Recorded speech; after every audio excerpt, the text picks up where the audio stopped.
Hi, everyone. Welcome to this Redmond Magazine Vendor Spotlight podcast entitled Your Partner's Partners. Every technology choice comes with an ecosystem.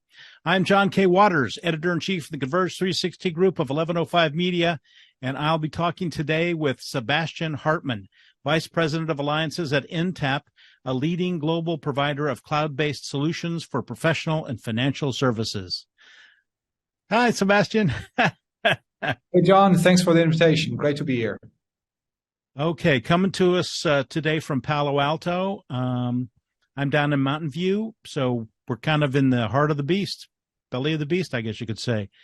So today's discussion, I wanted to give the listeners a little explanation of where we're going here. This is about the critical importance of evaluating not only the vendors you might like to partner with, but their partners as well. In other words, the partner ecosystem. Now, look, everybody knows how important it is for an organization to evaluate accurately the potential of the vendors they want to work with to help them meet their goals, but a surprising number fail to consider the partnerships of that potential partner. Every technology choice comes with an ecosystem these days, and the partners of your potential partners matter. And that's why I'm talking with you, my friend. Sebastian previously worked at KPMG, where he oversaw its global technology strategy and led the portfolio and investment steering team for KPMG International. In addition to his leadership and management roles, he was part of the strategy practice and advice and advised clients across Europe, the U.S., and Asia on strategy and operations. So he is the perfect guy to talk about this subject today.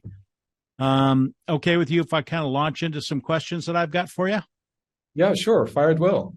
All right. Okay, let's start by talking about the impact of the advent of cloud computing, how it changed technology, and in particular, the verticalization of software it has caused. We hear the term industry cloud a lot today in this context. Yeah, first of all, I think the whole idea of industry clouds and vertical specific solutions is not a new idea, right? It was, I think, already laid out in Geoffrey Moore's 1991 book in talking about the whole concept of whole products or solutions to cross the chasm and all that. But I think today it's just amplified.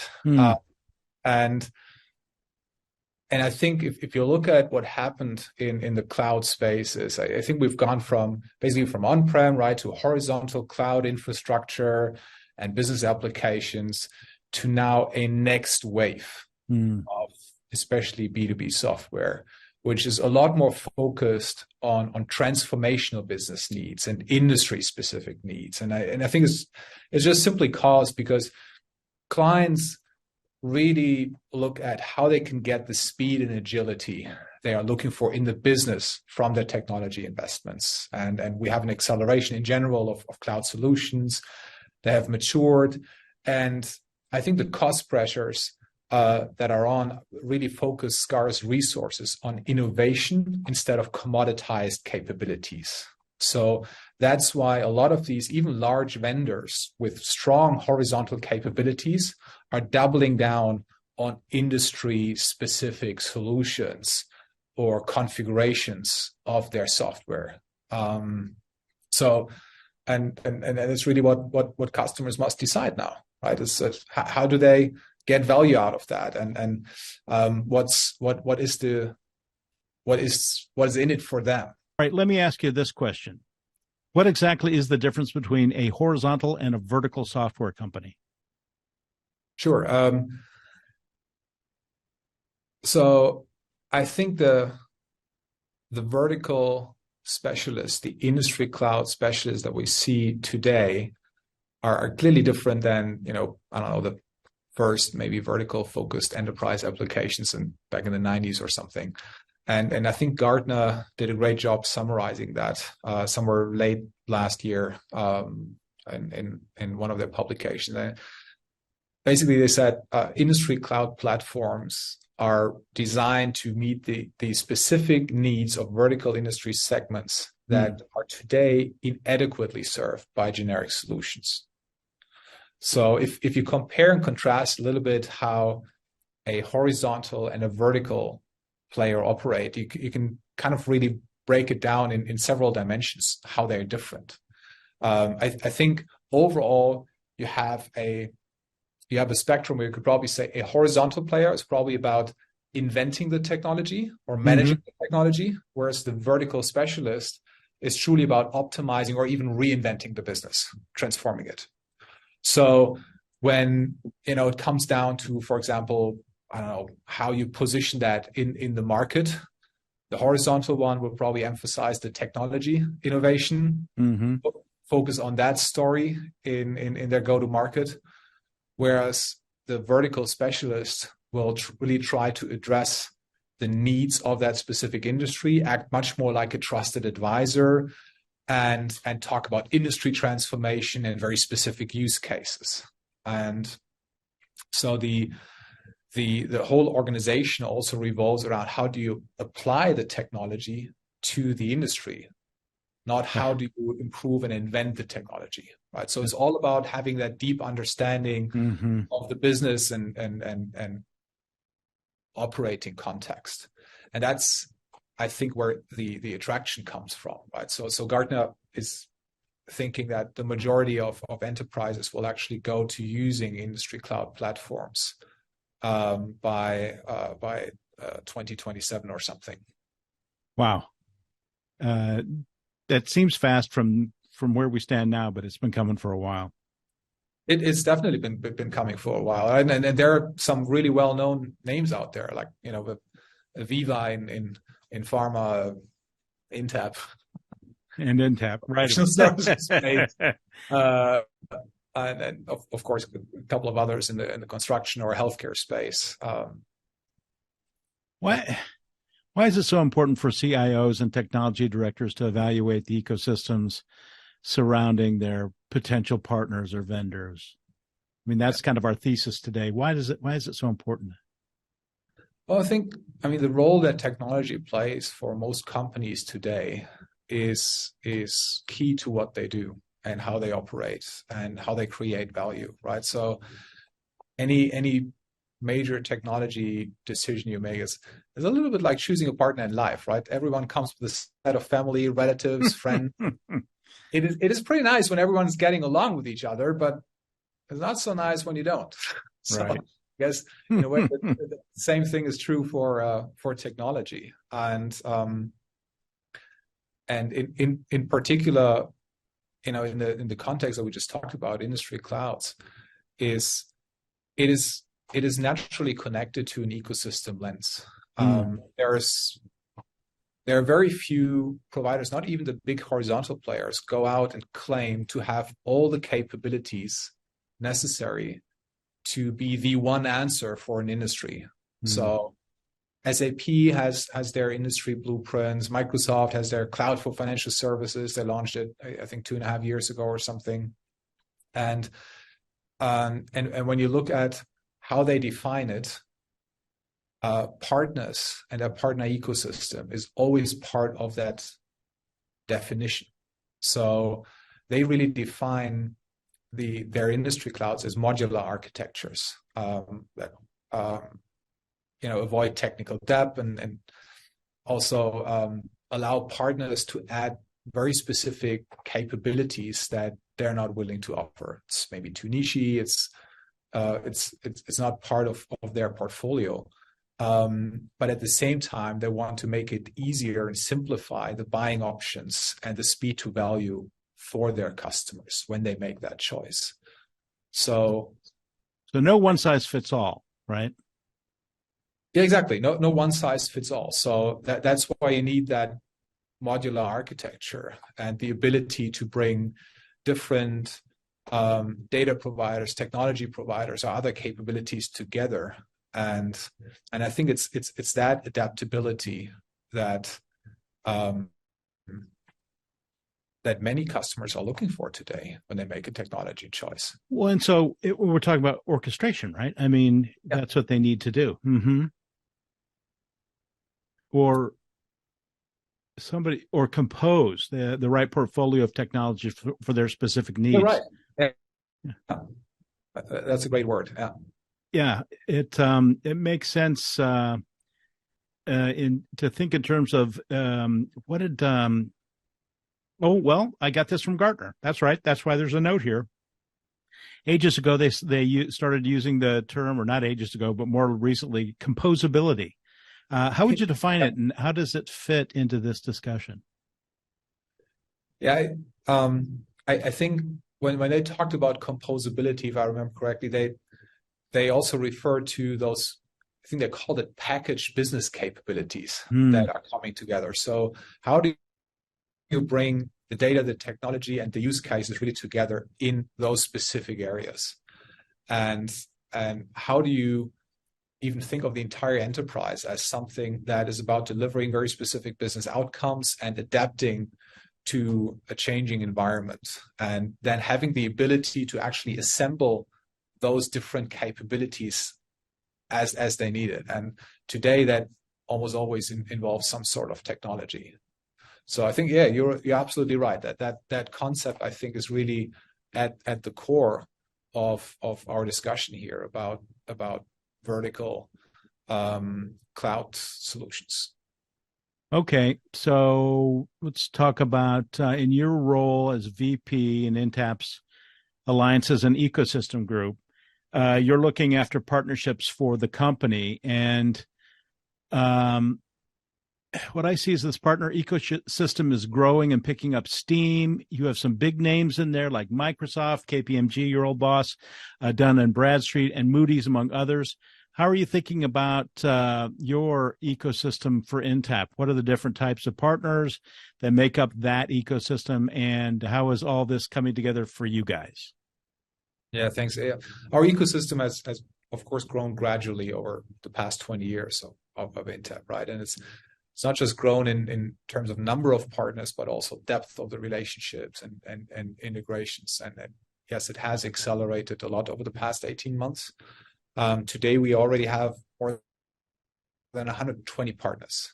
They're all, and we're bringing all of them together, centered on our focus industries: legal, accounting, consulting, private capital market, investment banking, and basically have the three typical categories.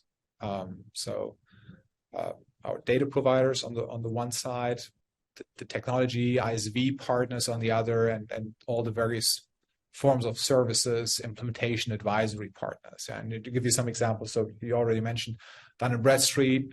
They bring in firmographics, corporate tree structures. Moody's, Bureau van Dijk has phenomenal deal data used by investment banks and corporate finance advisors and private equities. But we also have interesting specialists in there, like an Equilar for individual board level contact data and relationships. On the technology side, we obviously need to partner with players like an Elite or an Aderant, as one example, who provide finance systems in the legal space, or virtual data room providers like Smart Room for deal rooms. And of course, there's Microsoft, which you mentioned is ubiquitous across our verticals, and preferred cloud choice with their strong focus on security and regulatory compliance.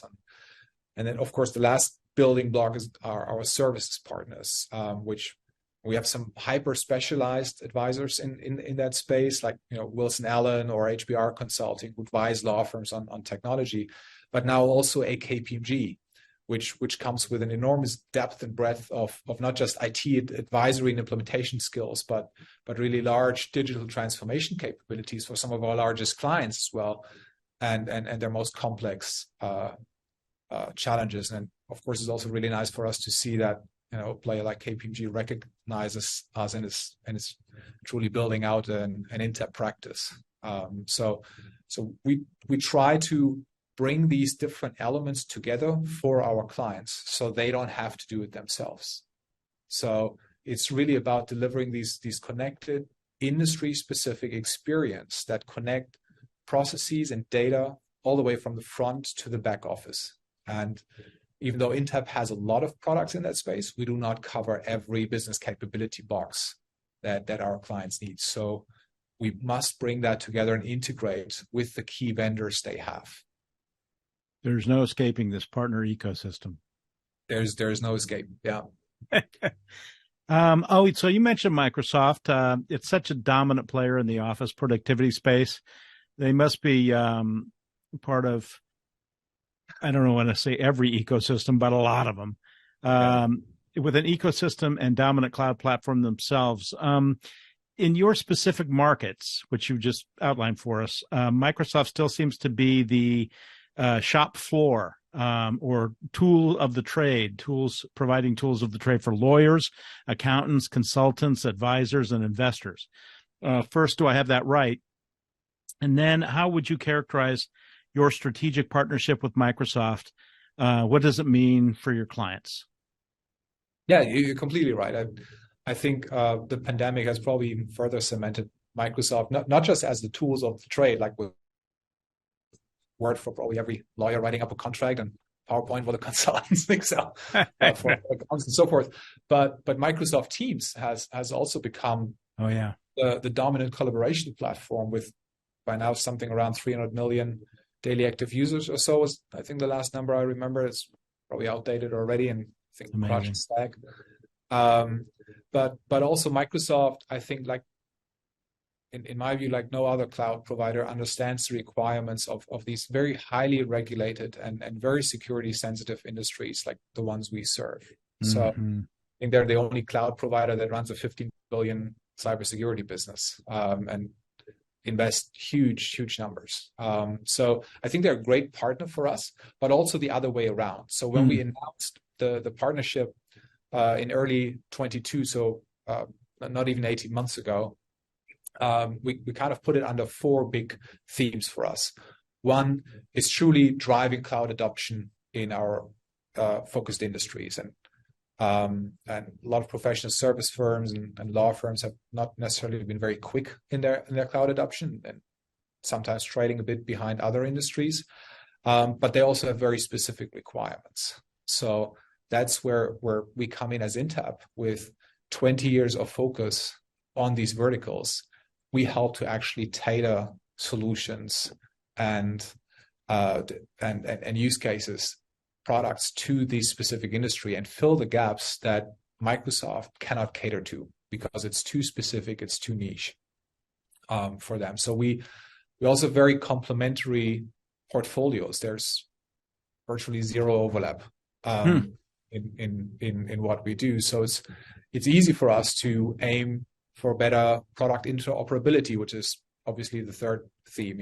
After cloud scalability, industry specificity is really getting that product interoperability and integration and going, and then not just doing it once, but really staying up to date with the increasing pace of transformation and technology-led change in our industries. So it's also very much about vertical co-innovation. And we recently brought a group of CIOs to Redmond because they specifically wanted to hear about that. And it was truly a co-production. We showed up together and explained how does it all work together. And I think if you want to sum it up, especially with the current pace of technology innovation, in particular in the AI space, which Microsoft is all over the place, I guess. I would probably say it's fair to say no one is outspending Microsoft in terms of horizontal technology innovation at the moment. And I don't think anyone is out focusing Intapp in our focus on legal, accounting, consulting, private capital markets. So in that sense, we complement each other really well. We can't really talk about Microsoft without talking about AI these days. I mean, they invested something like $10 billion in OpenAI. How does the emergence of AI impact ecosystems and their importance from your perspective? It will probably have a very strong impact on how all players think about their ecosystems. We all know AI is data hungry by nature. So it also needs to be applied and tailored to specific use cases, right? So, give you an example. In our products, we integrate all these data sets from some of the providers we mentioned, like S&P, D&B, Moody's, also those hyper specialists, PitchBook, Preqin, BBD, and so forth. And that data is then combined with internal data about deals a firm has worked on, for example. And I think that opens up all the very specific use cases necessary to truly point AI at the right problems. But it's nothing that a single player could do alone. So it's really about bringing these capabilities together. And then when we have, say, our risk and compliance products, we need a very advanced search and capability and truly AI-powered ability to review conflicts that a firm might have, or that might sit somewhere in the relationships or deals or matters or cases a firm is working on. So you will need to combine all that internal data with that third-party data to truly get to that benefit. So AI is very much shaping who we partner with and how we integrate with other vendors and how we surface and leverage that data to apply AI and generate the value that our clients are seeking from it. And that could be, something that makes a deal maker more efficient in identifying targets and just getting that little bit extra edge on their competition, or an accountant or lawyer who quickly needs to check whether they can actually work on a case and bring in a new client, or who's allowed to work on something from a compliance or ethical wall standpoint and so forth. Fascinating.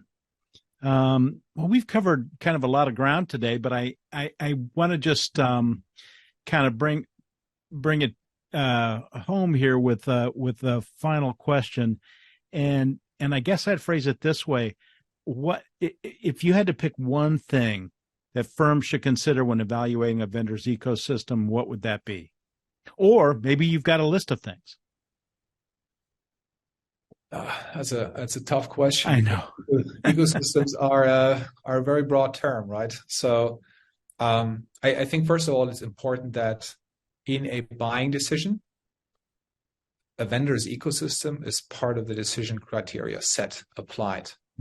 So that in itself, I'm not sure is always happening, but I think it's vital. We talked the whole time now about why that is so important. So I think it's interesting to look at how does a vendor actually leverage the ecosystem that the vendor plays in for the specific use cases, capabilities you are looking for. And is the ecosystem actually relevant to you? A lot of vendors may have huge ecosystems that are not really fit for your own technology landscape. So I think you need to assess that fit. Does the vendor's ecosystem actually match what you're looking for? And is there additional benefit you can get from it? And so just like you've probably always looked at, does a certain piece of technology fit into your landscape, into your portfolio, into your architecture? You would do that probably even more so going forward, and look at how that vendor is working with the ecosystem. Is it just having some sort of integration box ticked, or is that vendor truly leveraging the ecosystem to innovate at the pace of business, and bring you something that would be hard for anyone to do by themselves? Well, sir, I think that's all the time we've got for this Redmond Magazine Vendor Spotlight. Many, many thanks to Sebastian Hartmann, the guy I'm talking to right now, Vice President of Alliances at Intapp, for a fascinating conversation. And thanks very much to Intapp for making this conversation possible. I hope to talk to you again soon, Sebastian. Bye for now. Same here. Thank you, John. Really enjoyed that.